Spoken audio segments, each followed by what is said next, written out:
Good morning, everyone, from sunny but very chilly Pennsylvania. I'm going to go through some stuff here, but before we begin, I want to point out that the artwork contained in, at least in my slides in this presentation, were developed by an AI generative program called DALL-E, and that may not seem important, but as we get to the last slide here and we start to talk a little bit about artificial intelligence and where it goes with the job market, I think it'll become more relevant. So just wanted to point that out. All right, so I'm gonna do an introduction, then I'm gonna allow my colleague to introduce herself. So my name is Mike Speziale. I have been in education for 40 plus years. The plus gets a little bit bigger every year, but I'm not going to share how many that plus is. Started off as a special education teacher, became a special ed supervisor, a district administrator, and then ended up going to the dark side and went into higher education. Was a professor for a while, became a department chair, dean, and ended up as a vice president for strategic initiatives in a college here in Pennsylvania. And I retired from there about 8 years ago. I can't believe I'm actually saying that now, but retired about 8 years ago. And since then, and actually before then, started doing some educational research and have an independent company with several colleagues who do educational consulting, but primarily do educational research. And one of our clients is Defined, who is the producer distributor of Defined Careers and Defined Learning. And so we've been doing a bunch of research on both project-based learning and career-connected project-based learning, and now Defined Careers, which is the career pathways basis that we'll talk a little bit about today, but in the grand scheme of what Sharon will talk about in terms of Portrait of a Graduate. So I'm going to turn it over to Sharon to introduce herself, and then I'll come back and do a little bit of research. All right. Well, good morning, everybody. As Mike mentioned, I'm Sharon James. I'm an executive director of educational programs at Broken Arrow Public Schools here in Oklahoma. So for some of you who may not know where that's at, we are a suburb of Tulsa. And so I have been in education for 30 years. I began as a teacher for several years. I moved into the counseling and then in leadership. So I have been over the years, either in the classroom, counseling, or being an educational leader at a high school. And then I moved into the district level, which is where I'm at right now. I'm currently working on my doctorate, and which happens to be over career exploration. So everything I have been learning through this and I'm able to share with you guys has been so helpful for me as I've moved forward in this next step of my profession. So, but welcome everybody. We're excited to be here.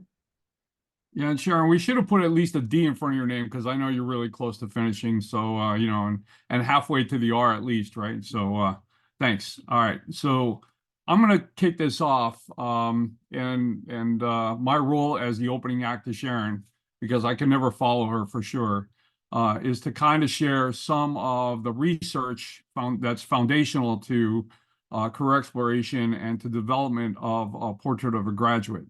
So while Sharon is in the green room warming up her vocal cords, I'm going to share a couple of those key points of national research, the research that we found across the board, which is a foundation to this. But, for those of you who know me, and I don't know, there are not many people on this, I can never be too serious for too long. So while we were preparing for this whole thing, Sharon and I decided to poll 100 administrators as to why they actually attend a webinar. And we came up with the top 6 reasons. And so I thought I would share them with you for now. So the first one is someone told me to be here. And I hear that a lot, right? The second is this week I have an open hour in my schedule and I decided to fill it in. The second is when I put the attending a webinar sign on my door, I get an hour of uninterrupted peace. I'm not going to agree or disagree to this, but it might have been something I did when I was working at the university. I'm always looking for a new, good educational acronym. God knows we need more of those, right? Or I want to gain insights from the success and challenges experienced by other educators who are engaged in projects that our school is interested in developing and expanding. And then the one person out of 100 said, wait, this is a webinar. And I think that person was thinking that he was tuning into an episode of This Is Us. So there are many reasons why people attend webinars. We know you're here for your own personal reason. We hope it's to gain some insights because I know that Sharon is going to share some of the really good stuff that they've been doing in Broken Arrow in developing this portrait of graduate, and we hope to be able to address all your questions. So first of all, we heard you. Thanks to those of you who submitted questions prior to the webinar. We kind of pull those together, summarize them, put them into themes, and we have 9 themes here that I'm sharing with you now. And these are the things that both Sharon and I are going to try to address as we go. More so Sharon, because she's the one who's been instrumental in developing this program in Broken Arrow. So just to recap, the things we're going to try to focus on are the development of a portrait of a graduate, stakeholder engagement, which is incredibly important, and we all know that in any school initiative, curriculum competency development, technology, academic requirements, career exposure and exploration, process and strategy for creating portrait of a graduate, the assessment and accountability piece, which is often pretty difficult in these programs, and especially for us as researchers, integration with existing educational structures, and the challenges and solutions. Sometimes there are challenges without solutions, but we'll cover as much of that as we possibly can. If you do have additional questions, please put them in the Q&A on the bottom of your screen. There should be a Q&A, and Katie will be monitoring those as we go throughout, and we will try to address them after the presentation so we don't interrupt the flow unless Sharon wants to do differently. But I think it would be better, and we'll certainly give you enough opportunity at the conclusion of this to answer any questions that you might have.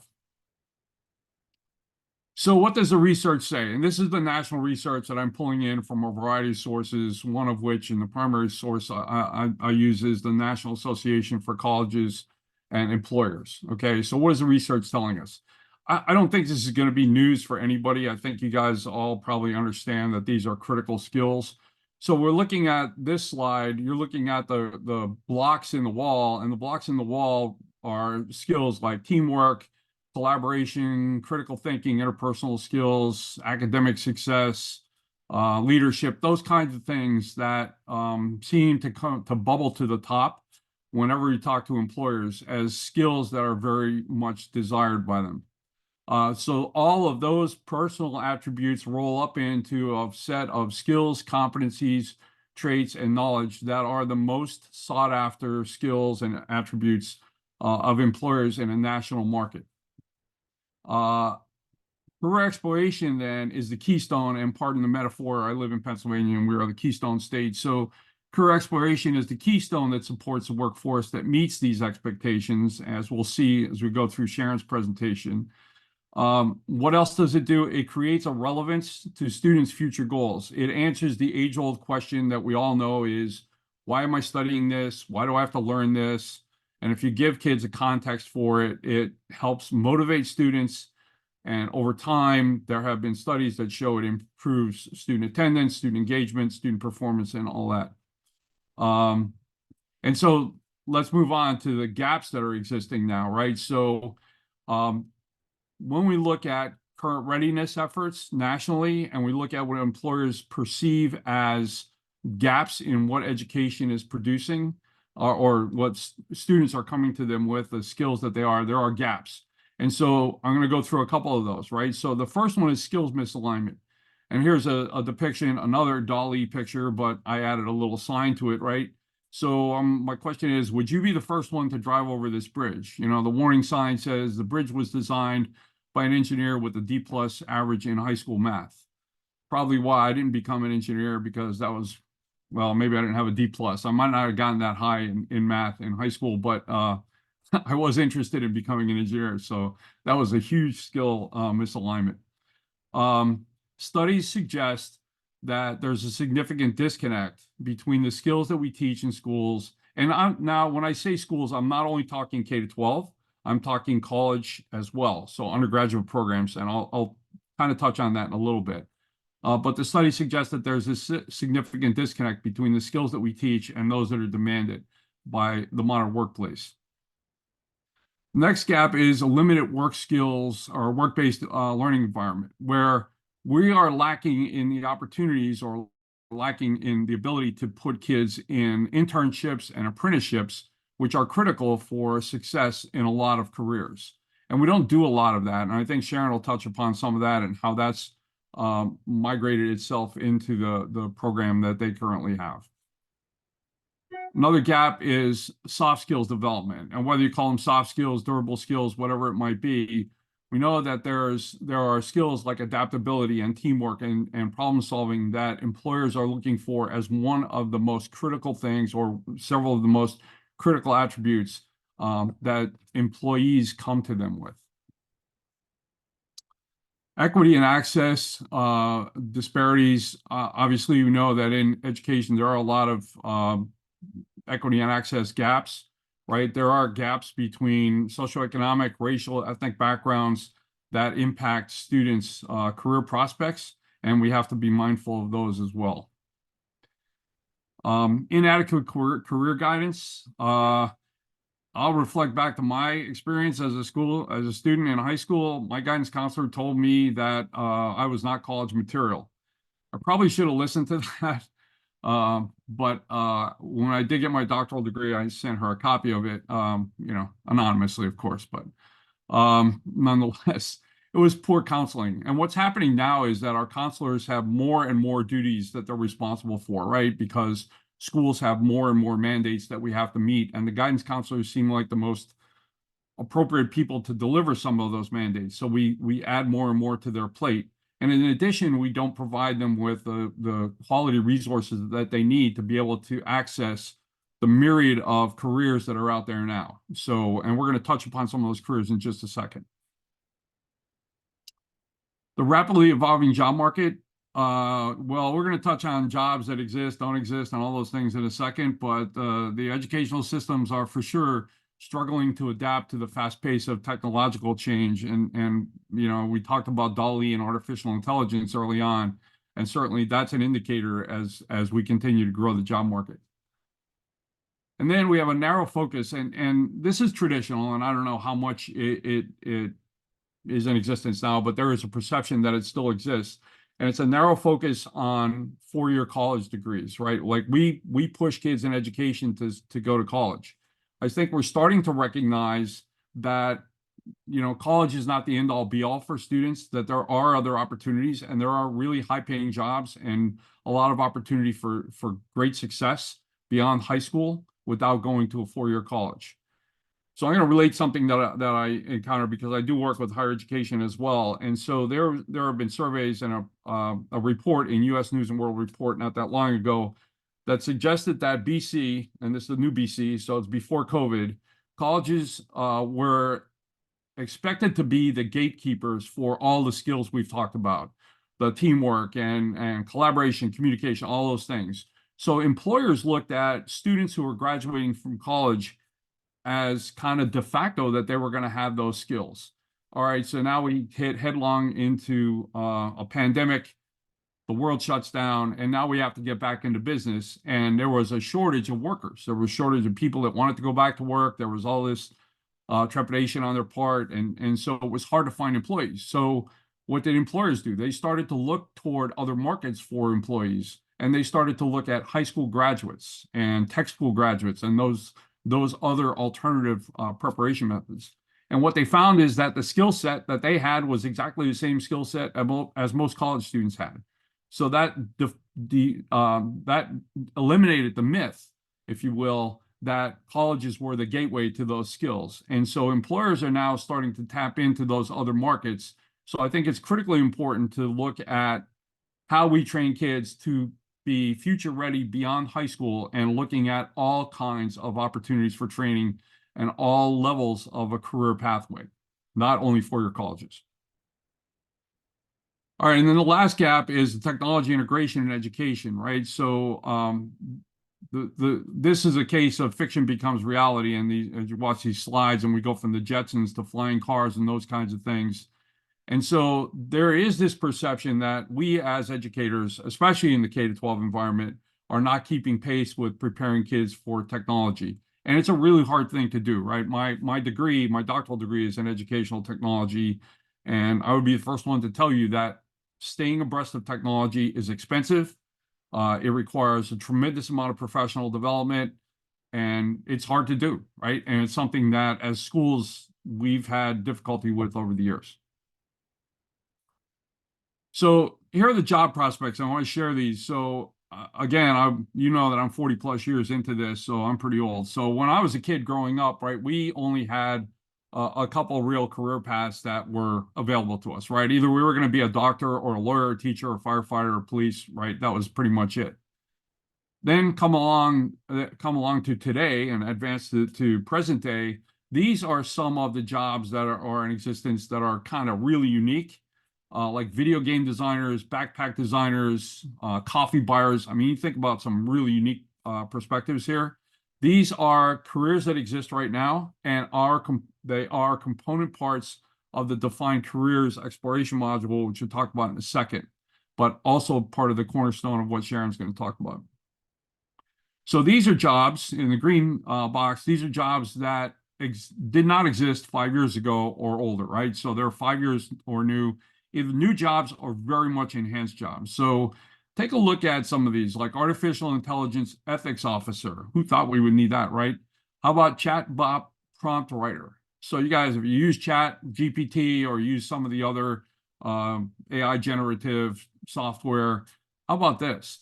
There was a report in, well, I can't remember the name of it off the top, senior moment, but there was a report recently, oh, it's a Business Insider, that there was the chatbot prompt writer engineers are now seeking salaries up to $375,000. Those are the people that write prompts to enhance the AI generative process.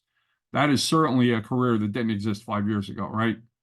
And then the final frame that I'll show you here are things that are anticipated to emerge in the next 5 years. So, or either emerge or greatly enhance. So quantum computing, neuroscience interface, that's something that's really something. Space tourism, all these kind of things that are very futuristic and very much Jetsons oriented, right? I want to share a quote, though, about something here that struck me when I was doing some research for this, and it's about the neural interface engineer. Recently, FDA just approved a tap for a company that's run by Elon Musk to be able to tap into the brain of paralyzed patients to help them to regain movement, right? And so that's a great step for people who are paralyzed, and we're all hopeful that that will come to fruition and will work for them. But here's a quote from Musk's own words. It said, "To achieve a symbiosis with artificial intelligence is the goal. His goal is to develop technology that helps humans merge with AI so that we won't be left behind as AI becomes more sophisticated." When I read that, it was just, wow, struck me right in the face, right? So is that something that excites you? If you're a techie and you're really into this stuff and, hey, you're the first one to go out and buy the Apple Vision Quest Pro, or does it scare the hell out of you? And maybe it does a little bit of both. But either way, whether you're excited or not, we're not going to stop it. And it indicates that it's something that education has to catch the wave rather than be swept away by it. So in this slide, very quickly, this illustrates the gap as you look at the job outlook for 2024, and this was produced in November, I believe, of 2023, at the National Association of Colleges and Employers. You can see the discrepancy between what the anticipated outcomes are, the importance of these attributes and traits. So in communication, 99.5% of employers say it's important, yet they perceive proficiency in the 55% range. And you can see all of these. There's a discrepancy in every one except technology, which kind of struck me because that's a contradiction from other stuff that we came across when we did the research for this presentation. So one thing that we need to take note of is that there are these gaps. They persist over time, which is troubling because we've known these gaps exist for a long time now, and we haven't gained any traction on them.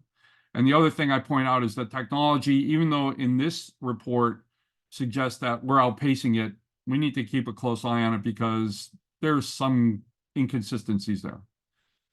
So in the last slide, in this graphic, I'll show you, this is a cover sheet of a report that my team did at the end of last year. We published it. It's based on Broken Arrow's initiative. It was an interim report. We included surveys of 1,800 students. I don't know what other school district on the planet we could do that in other than Sharon's, because when they ask kids to do stuff, they do. It also includes internal surveys that were done by guidance staff, and talk specifically about the kind of skills that are being developed. I would invite you to take a look at that report in total because I think it's helpful in the perspective of building a portrait of a graduate. But I would mention and not as an advertisement, but because it is the foundation for some of what Sharon does, that Defined Careers is at the heart of the career exploration program in Broken Arrow and in other school districts, right? And what it is a platform, it's an online platform that's really designed to enhance career readiness in the classroom. The way it works is students do an assessment up front. It determines their skill set, their interests, and their preferences. And then from there, they get an individually personalized prescribed list of careers, right? So they get recommended career clusters. And then from a career cluster, they move into a pathway and then eventually migrate into a definite career or more refined career. So in the system, there are 16 clusters, and they are things like health sciences and agriculture and all those.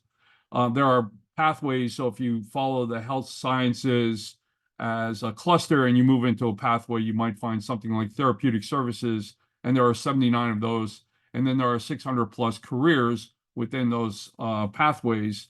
And in the health sciences following that, you would end up with a career like physical therapy or occupational therapy. And there are gradations of that where there are occupational therapy assistants. So it's not just in the career pathway, it talks about various levels of a profession and the amount of education needed for that particular profession. So it might be a 2-year degree, might be technical school or whatever else. And it also talks about what you can anticipate as salaries and what the job market looks like and all those kinds of things that students need to know ahead of time, right? System also provides for some self-reflection for students, and it also provides opportunities to track, and Sharon can address that a little bit more. But lastly, it provides virtual opportunities for virtual internships when community-based ones don't serve. I would suggest that this information, the stuff in front, is valuable as administrators, because I know as a district administrator, having information like this, the research that supports the need, is important to get buy-in from your community, which is one of the things you wanted to look at. It's important to get buy-in from your internal constituencies and from your school board. And so Sharon can address that a little bit more. So I want to thank you very much for giving me the time to share this information, and I'm going to turn this over to Sharon.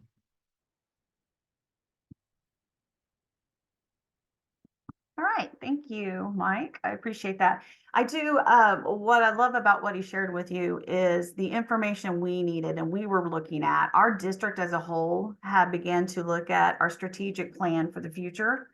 One of the things we talked about was in Broken Arrow, we're a large district, not one of the largest here in Oklahoma, but we do have the largest high school, and we're outgrowing it. But our community came together and was like, we don't want you to split. We don't want 2 high schools. So, we have pivoted, we adjusted, and we began the approach of academies. Like, we can pull kiddos off of our campus and get them to our early college academy. We were just starting our STEM academy, which we call Vanguard. We have, of course, our virtual academy in high school, and we have different programming as well. So we were doing concurrent enrollment. So anything that we could do to alleviate the spacing at our high school was our first need, right? And so that's what kind of brought us and got us directed to Portrait of a Graduate, because through the academies, we began to say, we need kiddos to know what their pathways are. And so they need to understand what they're interested in, what they want to do, and waiting until they're walking into 9th grade or the end of their 8th grade year to determine what direction or pathway or academy or programming they wanted to join was almost too late for us. So I'm going to walk you through our process. I do want you to know that there were highs and lows for this. So it wasn't all easy. It sounds in my presentation, it probably sounds that way, but trust me, there were growths and there were adjustments and there were things we had to turn around and say, yeah, that doesn't work, or we didn't do this right. And a lot of the things I had to reflect on myself as a leader and think, I should have done this. So a lot of things I'm going to share with you are things that you can learn from me and maybe not make the same mistake and make it even easier for you to approach this process. So I'm just going to jump in there real quick. First of all, like I said, I'm going to give you an overview kind of about the Portrait of Graduate, examples, the why, and then our process. And in that process, we'll talk about the actual implementation, which is what I get a lot of questions about. And I think a lot of the questions that came through from some of you were that, how do you, at the end of the day, how do you do this? Where do you start? What does it look like in the weeds? So hopefully I'll be able to address some of those questions. So first, we began to say, okay, we need to understand if our kiddos are choosing a certain academy or certain pathway, we need to know what skills they need to have. Dr. Speziale and I were talking the other day, and we were talking about academics, and they're not really sufficient enough. I mean, if they stand alone, yeah, they're necessary for sure, but the other things around it, those other competencies, those other skills are just as important for our students. And it's almost that self-discovery that allows them to select the pathway that really is a good fit for them. So the profile of a graduate really was our North Star. So every student who leaves BA, we hope will leave with college ready, they'll be career ready, and they'll be life ready. And so as we started looking at that, we're like, well, what does that mean exactly? And so we begin to research some of those indicators or those readiness skills that students need to have when they leave. And we attended a conference, it's American Association of Superintendents, and in that they presented on readiness indicators. So that really caught our attention, and we began to delve more into that and say, what indicators should a kiddo have? What should we be focusing on? What's important in addition to those academics, and how could maybe the portrait of the graduate would be a good fit for us, and kind of tie that together. So when we talk about the why for our district, kind of like what I shared for you, it helped us define that readiness, but also, I don't know if you guys, I know you guys struggle with it too, but in Oklahoma, the graduation requirements they're confusing. If you take this, you don't have to take that. If you take this, you need to take this. You have to have so many of this type of elective. And so even our parents were at a loss of what should I have my student try to do? Is concurrent the right pathway? Is going to tech school the right thing? Is just, focusing and being in the traditional school setting, is that best for my student? So we really felt like through the porch of the graduate, we would begin to have conversations with our parents. The second thing is about those opportunities. We have several opportunities, for one, because it's really awesome for our kids, but two, it was to alleviate that space. We were outgrowing our high school, and we needed a direction in which kids were moving off of that and still receiving the education that tied to their pathway.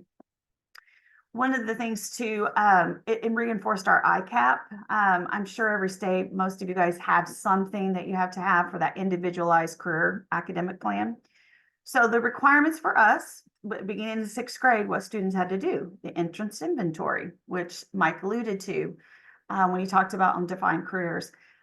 Interest inventory, setting goals, having goals set, having a career goal, understanding what their degree plan was, what the classes they needed to take, what was important, what they should take, what they should focus on.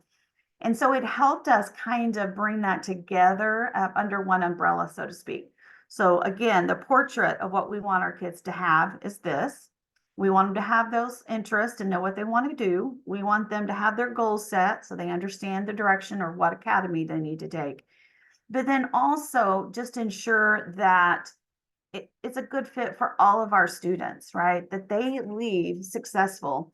And even when we begin to look at life ready, for some of our students, being life ready is a huge success for them, being able to live independently or maybe work part-time. So we wanted to make sure too that as we looked at readiness indicators, it wasn't just for our AP kiddos. It wasn't just for our high functioning athletes. It was for all students so that we could really measure and have metrics that demonstrated the success that they were having.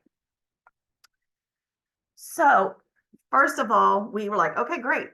We're into this. We're going to start doing the portrait of a graduate. We dive in. They're like, Sharon, take the lead. We're going to do this. So the first thing I did was really begin to do some research and look at other states, other districts of what their portrait looked like. And there are all kinds. You guys will look at them. There's some really cool ones. There's some that are very easy to read. There's some that are very detailed. There's just all kinds. And so we really started looking at it just to kind of like get an idea of what it could look like, what might work for us. And so we shared this, as we all began in our cabinet at our discussion table, like, okay, let's start bringing this information together and start forming a committee. So we did, and I'm gonna walk you through that, but I just want to show you, this ended up being our final product. We felt it was easy to read.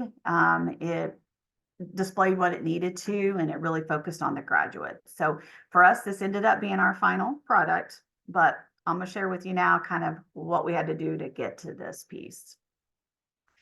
So first of all, we created the committee that I spoke about. So I led a committee I invited teachers, school counselors, administrators, district level administrators, business owners. We had members of city council, chamber members, the mayor was on here, business owners all throughout, even, out through Broken Arrow in the community.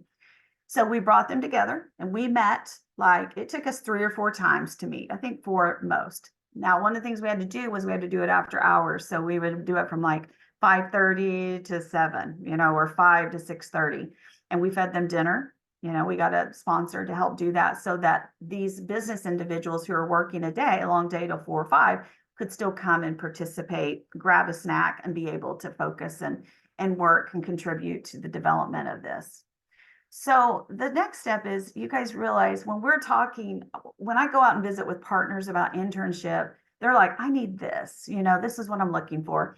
And as the educator, I have to translate that into, what does this look like in a school building? What does this look like in that course? And so we needed to educate everybody at the tables that this is what they have to graduate. This is what it is right now. And we have to work within those confines and add to that. So I divided groups up in every table. I think there were 50 people on our committee. We had 10 people. Depending on your size of your district, you may not need that big. It just depends on what works for you. But we had 10 different groups at each table, and I ensured that I had one counselor at every single table who understood the graduation requirements, who understood the testing piece of it, who understood what an SAT score, ACT. So any question that came up from a layman or a business person who doesn't work in the education world, I had somebody there in a smaller community, a smaller setting, could help them, educate them on that and help them understand what it meant, and if we were restricted by that or if we weren't restricted to it. Also, when they came together at the table, we shared with them examples, kind of like the ones I shared with you. I printed them off. I wanted them to have a picture of what other people were doing, and kind of start with that, like, this is where we're aiming to get to, okay? This is what our end product needs to be. And I also shared with them all of the redefining ready indicators and metrics from the AASA. I think that was important that we use that, because why reinvent the wheel? I did not have time to go look and research and find for myself what was good indicators or metrics when the research had already been done for us. So we included that research. That was some of the indicators, metrics we shared with them. We told them we weren't limited to that, but that was a good starting point for them to begin to consider what we could add. And then we just began that group work.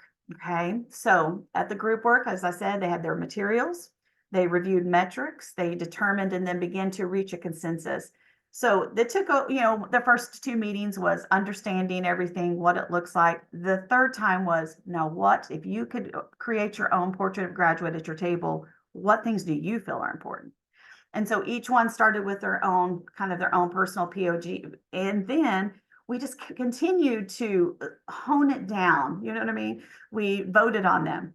We took the top 3, and then we took the top 2. And then we kind of looked at the common denominators that we all liked in 1 and 2. And then we just created that final product, which gave us the one that I shared with you.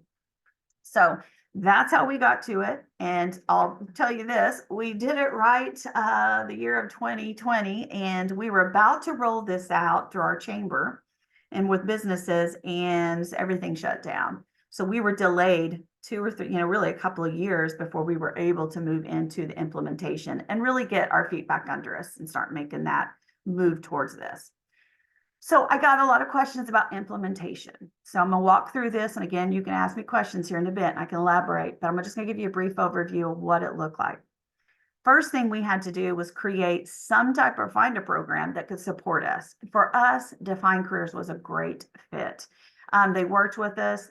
They were easy to get a hold of. They worked with my counselors. I could connect some of their partners, people they were working with some of my people. And I didn't have to worry that when kiddos got on a program, it wouldn't work, or this doesn't work, or my password doesn't work, because we all know that happens.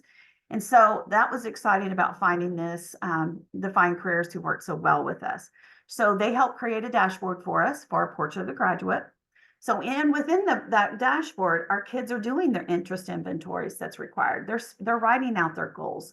They are showing different, when we say, did you meet these indicators? They are uploading the artifacts or evidence to display that. Do you have an A, B, or C in Algebra 2 that is required for college ready? Then they can just upload their grade, their report card, or their transcript and prove that, yes, I have met that indicator. Also, through Defined Careers at the middle school level, we were able to really have more opportunities for project-based learning on career exploration. Our kiddos were struggling with understanding the various and the broad opportunities they had. They tended to think education, or in the last few years, they've gone with counselors, not just school counselors, but like therapists, because as you know, a lot of our kiddos are seeing therapists and they're needing that, and they're seeing that it's helping them. And so in turn, they're like, yes, this is what I want to do. So we wanted just to broaden that and let them start looking at different careers. So basically for us, Defined Careers was our hub, okay? It has to work within that, so that we're constantly going there. And it's not something, I know if you think about it, if you have 4 or 5 different platforms, nobody uses them correctly, right? Or you lose one, or you forget about how to use this one. So having one hub that we all work together was probably one of the best things, I think, luckily, that we chose to do. Also, we aligned it with our ICAP program. This is not a new program, and that's what we had to reiterate to our stakeholders and to our teachers as we began to roll this out. This is not new. These are expectations, but we're trying to make this easier for our students, for our teachers, and for our counselors. From the counselor perspective, I think Mike alluded to this, we cannot put the full weight of what we need on school counselors. Inputting data or running sheets of who wants to be in nursing, who wants to do that they have better things to be doing with their time. And I know you agree, they're already overburdened with some things, and I didn't want this to be just another thing that they had to do. So we began to teach them like they are the trainer. They understood Portrait of Graduate. They know Defined Careers in and out. They began to write the scripts in the specific directions for implementation. So if we're going to talk about a goal, and we're going to do a SPARK goal with our 6th graders, the counselors have a script that they share with the teachers who are going to implement it. And all they have to do is walk through that. They don't have to prep for it. They're not figuring something out. They're not having to find things. It is listed right there for them to follow. Very easy with the directions, instructions. And then also on top of that, the collaboration between counselors and them. They would do classroom visits. They would support the teachers. If a teacher was stuck or absent, a counselor would fill in if it was, a day we were doing Defined Careers or exploration. One thing I'll point out, this has been a fluid process. We have changed, we have pivoted several times. That's where really Dr. Speziale helped us out with this research, because as you know, a teacher is going to not tell me. They may complain in the lounge about something not being easy, but when they sit down with Sharon James, who initiated this program, they're not going to say, this is difficult, this is hard, I don't understand why. And so that allowed them to have another person who's nothing connected to us, complete research, who could visit with them, hear their concerns, and then help relay that, like, hey, I think they need this. I think it might be helpful if you rolled this out. I think it would be helpful if you did more of this training. And that helped us. It freed the teachers up to speak their minds, and our counselors to speak their minds, and our admin too with him. And then we could kind of learn from that and pivot or change as we needed to do so. So within the middle school level, we do implementation. We initially started out in advisory. We're like, okay, this won't be a new script. We'll just put it in advisory. It'll fit in. We do advisory 5 days a week at middle school level. But some of that's our RTI, our intervention. Some of it is various things that we're required to do. So we tried to put it in that way. I don't know if any of you have ever tried to do the teachers as advisors before, but the advisement is only as good as the teacher who's providing it, right?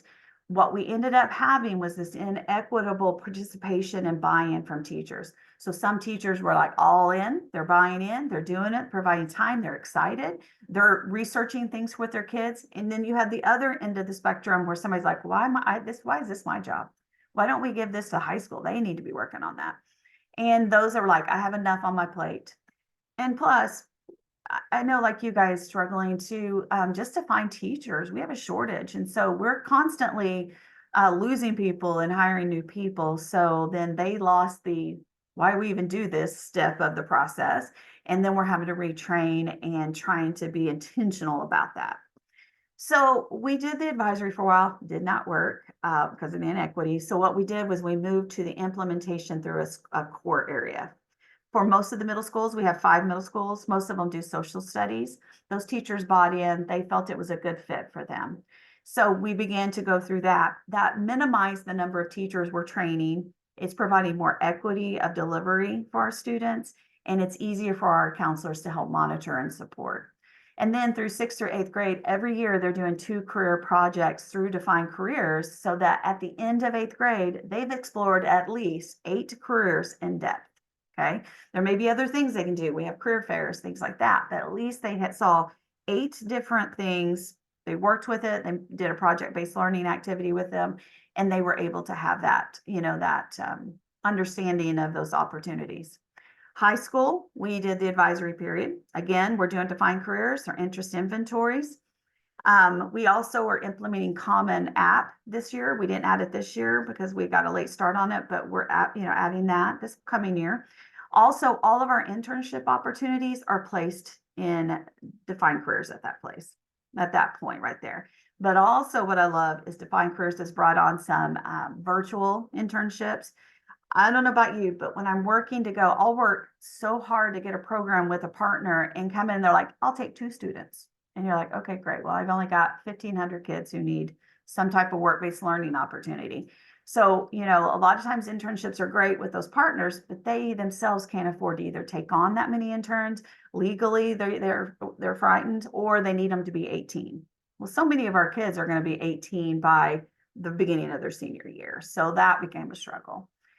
So again, they submit their artifacts and their evidence to demonstrate their readiness, whether it's in career, college, or life, or all 3. Okay, they can show that. The teachers who have advisory will then review those artifacts. I'm like, yep, that he completed that. Yes, that does demonstrate this. Yes, I'll take those hours from Boy Scouts to count as your, extra hours that you give to the community. And so we work through it that way. And then our accountability became one, usage reports, great reports with defined careers. So I could run them and say, why is this one middle school? I haven't seen any activity. And then I could go help support them and kind of urge them like, okay, we're moving forward. What's our plan? Also, the identification of student pathways. From defined careers, we can download what they've selected as their pathway, put that into our SIS system, our student information system. And then when we have internship opportunities at St. John's Hospital, we can intentionally invite those students who have selected health as one of their pathway. Now, we offer to everybody, but we're very intentional about inviting those students who have self-identified as that's my pathway. And then at the end, we recognize these students at graduation. They receive a cord and they're able to be recognized, and whether they're life, college, or career. And that's really our accountability piece, where we're able to see how many students each year we're increasing the number of kiddos who are meeting that. So buy-in is important. Business was huge. A teacher is a big thing. That's where I messed up at first. I felt like they all would know that college, career exploration is important. Making sure you have the right dashboard. Defined Careers was great for us. They worked with us. We could access them easily. Quick turnaround when I had problems. And then again, businesses who were part of the committee agreed to interview students who were either college or career or life ready. And they would guarantee them an interview. They wouldn't guarantee them a job, but they at least guaranteed them an interview. So this was more than just some shiny thing we had on our site and something we said we did. We had a little bit more teeth to it and a little bit more incentive for students. Some of you asked me about elementary and middle school. We have worked on a K-5 portrait of an elementary school graduate. And we are working in the committee right now for the portrait of a middle school. We're probably going to align the middle school more with the portrait 9 through 12, just so they get used to seeing the same vocab, the same words, and they understand things. So I just wanted to share that to say we're working through this as well. So I know that was a quick overview. I just want to make sure we allow for time for questions. So Katie, we have anything out there? Yes, so we do have one question that came early on. Is profile of a graduate being used in the same way as a learner profile in your district, Sharon? Well, I guess you'd have to define for me on the learner profile. I'm not as familiar with that. That's not something we have. For us, the portrait of graduate is not about, it's about the research that says like college indicator, the ABC, that's research based saying if you have an A, B, or C, you're going to graduate high school, you have a higher attrition level or rate if you go to college and do college algebra.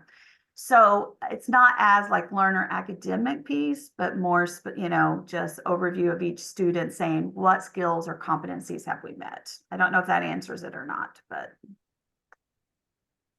Yeah, and then we just had another question as to, the overall cost of all of this work that you've been doing, or how did you budget this? Okay.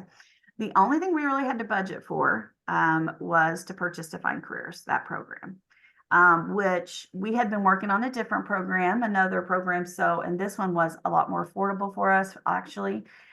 It was easier to access. My counselors really, I had a committee that worked through the opportunity, which dashboards we could go with, and they selected Defined Careers. They're like, no, this is the one we feel is user friendly. So I didn't just select that. I had a group that said that. So that's really the only money that we're out for that, and the cords for graduation. We purchase the cords for students if they have that, if they've meet, and if they've advocated for themselves. We don't run around saying, go fill out your portrait of a graduate. I think that's key to it, that this is student advocacy. They have to say, I'm going to demonstrate this and be recognized. Our hope is they begin to see the importance of it and continue to, participate in that and really buy into it. But we're not going to run around saying, did you do the mock interviews the other day? Did you do extracurricular hours? Are you an officer? Are you, we're not running around doing that. They have to do it. But we do promote it and we do encourage it and offer them opportunities during advisory time to do that. Oh, and there's another one here. Do you work with your community college or a career center to align portrait traits? We did not. Now, I did have some partners. We have a community college that we work with. We also have a university that they have a site here in Broken Arrow that we work with. That's where our early college academy takes place. And then we have Tech Center, Tulsa Technology Centers, who we work with. So we have partners. In the Portrait of the Graduate, I had some of those participants that I knew through that participate on the committee. But I really was focusing on just, they would give input about things or what they were hoping to see. Like an example of that would be like the business individuals. We, as the state, are like, well, we have to meet that 90%, or we are considered chronic absenteeism, right? We can't have more than 90%, we have to meet that 90% threshold. So we're like, if you're here 90% of the time, you have indicated you're career ready. Well, this businessman stood up and he's like, I'm going to fire you if you're only showing up 90% of the time. That's not career ready. So they gave feedback like that. And so the college and the tech center too would say, hey, this is what we see as important too, that you might, consider. And they were able to add their thoughts into the conversation for consideration. So. Perfect. I could add a little bit to that, Katie. So when I was a school administrator, I worked in a district and I did curriculum and instruction, and I worked with my high school English department trying to revamp our curriculum, and they insisted that what they were teaching was something that all colleges anticipated students graduating with. So through our, we have a intermediate unit, which is a service agency that serves all of our school districts in our area. We got them together and we got all the high school English departments together, and we got 6 college and university English professors together. And at that meeting, we discussed what the colleges actually anticipated. And all of the English teachers were so far off. I mean, I think it's critically important to involve colleges, universities, tech schools, anywhere your kids are going to go, to get them to be part of the planning, because with the misalignment, you know, you end up with students who are set up for failure. Thanks, Mike. And then we have one more question for you, Sharon. Is your ICAP housed in the Defined Careers program? Yes, it is. So our ICAP calls for kids to do interest inventories every year. They're to set up goals, their SMART goals, and work through that. We also now have started where we've added all of our courses through that. You can upload your courses into Defined Careers so our kids could set their pathway. So they like, this is what I'm taking my 9th grade year, 10th grade year, 11th grade, and 12th grade, and outline that, check it off. That way they're working through it, almost like it's almost duplicating what they will be doing as a college student, understanding the degree plan and being able to work through that. So yeah, everything we do for ICAP goes through that. Our internships, work-based learning, things like that are all found through that piece. Wonderful. Well, that is all the questions that we have. So thank you everyone for joining us. And as soon as the recording is ready, we'll send that out along with, there was a question if you'll have, if they'll be able to get the slides from the both of you. Yes, so we'll send We can do that. Yep. We can do that. Absolutely. One last question here. Do your students also complete a work-based learning experience? Yes, they're required to complete 2 of them between 9th and 12th grade. What we have done, we've worked with our Chamber of Commerce, who work with businesses. And at 9th grade, we offer a manufacturing day where manufacturing businesses, they send an industry leader or workers to come present to our kids and do activities. We have a health day. So those technically meet that, but we still need more things. So we've added things at 10th grade, 11th grade, and 12th grade. For Oklahoma, you can't start doing internships until you're junior or senior, but we offer that widely to our students, you know, so there's a lot of opportunities for them there as well. Oh, and just someone said, you're doing amazing work. Congratulations. Wow, thank you. Great. Oh, and I want to do a shout out to Jerry. He said his grandnephews come to Broken Arrow, so I'm gonna have to go check them out. So tell him thanks for letting me know. But it's very good. I mean, I feel good about what we've done, but it's still a process, and it's a continuation of continually talking with your teachers, your counselors, your admin to really find the holes and to make it better. And I could not do it by myself. It takes my team, the whole team that works with me, my admin, my counselors are so strong. So it takes the village to do it, but it's worth it. And I look forward to see how we move forward in the future with it as well. So thank you for saying that. Wonderful. Well, thank you, Mike. Thank you, Sharon. This was incredible. And again, we will send out this recording with the slides. And then if you have any other questions for either of our presenters today, if you want to respond there, we'll make sure that they get them and can respond to you. And good luck to everyone here on your Portrait of a Graduate journey. Thank you, everyone. Thanks all for participating. Thank you guys Thanks, for Sharon. coming. See you later. Thank you, Katie. Bye. Bye.